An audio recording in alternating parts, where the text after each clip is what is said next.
បាទមានបងប្អូននៅតែជជិកទៅជជិកមកសួរទៅសួរមកតាក់ទងទៅនឹងពេជ្រអាទិទេពជាមួយនឹងប៉ែនកយ៉ាស៊ីនទស្សនភាពដែលបងប្អូនកំពុងទស្សនានេះគឺពេលដែលពួកគាត់កំពុងថ្លឹងគីឡូវាយប្រកួតនៅថ្ងៃទី14ខែ6កន្លងមកនេះបាទលទ្ធផលគឺប៉ែនកយ៉ាស៊ីនឈ្នះពេជ្រអាទិទេពដោយអាទិទេពលោកគ្រូផាន់បោះកសែងសលើសងវៀនមានន័យថាបញ្ឈប់ការប្រកួតនៅត្រឹមទឹក5បងប្អូនមានកិច្ចអន្តរាគមន៍ច្រើនក្រៅតែពីប្រិមិត្តអ្នកតាមដានអ្នកទស្សនាចង់ឲ្យពួកគេជួបគ្នាមួយសារទៀតនៅក្នុងទម្រង់ណាមួយមិនថាវាយដណ្ដើមទៀនឬក៏វាយជាយ៉ាងម៉េចទេប៉ុន្តែពួកគាត់ fan ទាំងសងខាងចង់ឲ្យជួបគ្នាប៉ុន្តែនៅក្នុងន័យមួយទៀតសម្រាប់បងប្អូនដែលជា fan របស់ប៉ែនកយ៉ាស៊ីនណាគាត់ថាពេជ្រអាទិទេពមិនសមជួបយ៉ាស៊ីនទៀតទេដោយសារតែអំឡុងនៃការប្រកួតលើកនោះវាយដាច់ពេកបងប្អូនវាយដាច់គាត់យល់វាយដាច់ពេកមានន័យថាអាទិទេពអត់មានក្បាច់អីទៅតតាំងជាមួយនឹងយ៉ាស៊ីនទេទាំងវាយប្រយោលទាំងចូលគៀកបាទគឺមួយទឹករាប់ម្ដងមួយទឹករាប់ម្ដងមួយទឹករាប់ម្ដងត្រង់នឹងហើយដែលប្រិមិត្តគ្រប់គ្រងរបស់យ៉ាស៊ីនមិនចង់ឲ្យអាទិទេពជួបទេប៉ុន្តែអាទិទេពគាត់ចង់ជួបគាត់ចង់សងសឹកដាច់ស្រេចអញ្ចឹងបងប្អូនគិតមើលសម័យខ្លួនគេចង់បាទគេចង់អញ្ចឹងយើងគ្រាន់តែជាអ្នកមើលពីខាងក្រៅយើងអាចវាតម្លៃបាន 100% ទេប្រហែលជាថ្ងៃប្រកួតហ្នឹងពេជ្រអាទិទេពអាចនឹងមានបញ្ហាអីហើយអាចតាក់ទងសុខភាពឬក៏មិនព្រោះគ្រាន់តែដើរចូលគប់យ៉ាស៊ីន3រាប់ទឹកមួយបាត់ហ្នឹងអញ្ចឹងដាក់ពេលហ្នឹងវាដូចថា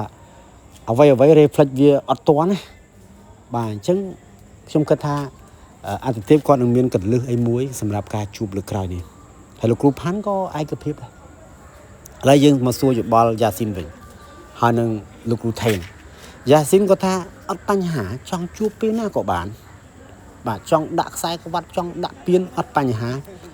សំខាន់អ្នកទាំងពីរព្រមព្រៀងគ្នាថាជួបអត់អញ្ចឹងយ៉ាស៊ីនគាត់ថាបើជួបមកអញ្ចឹងបងប្អូនខមមិនដាក់មិនឲ្យបានច្រើនតិចមើលបាទហើយជួយ share វីដេអូនឹងឲ្យច្រើនមើលដើម្បីឲ្យម្ចាស់ sponsor ឬក៏ promoter ឬក៏សង្ឃវៀនណារៀបចំឲ្យពួកគាត់ជួបគ្នាមួយសារទៀតមើលឥឡូវតាំងតែពីវាយមកដល់ឥឡូវវាសឹងតែកន្លះខែដែរបាទអញ្ចឹងអាចធ្វើខែក្រោយពាក់កណ្ដាលខែក្រោយរៀបឲ្យគាត់ជួបគ្នាហ្មងសម្រាប់យ៉ាស៊ីនអញ្ចឹងបើសិនជាពួកគាត់ជួបគ្នាមែនក្នុងជំនួបណាមួយជាមិត្តភាពឬក៏ដណ្ដើមពៀនឬក៏ខ្សែក្រវ៉ាត់បងប្អូនអាចទាយទៅមើលថាតើអាទិទេពអាចសងសឹកបានអត់អាចសងសឹកបានអត់ទម្រង់វាយគាត់ប៉ុណ្ណឹងឬក៏គ្រូផាន់គាត់មានស្នៀតអី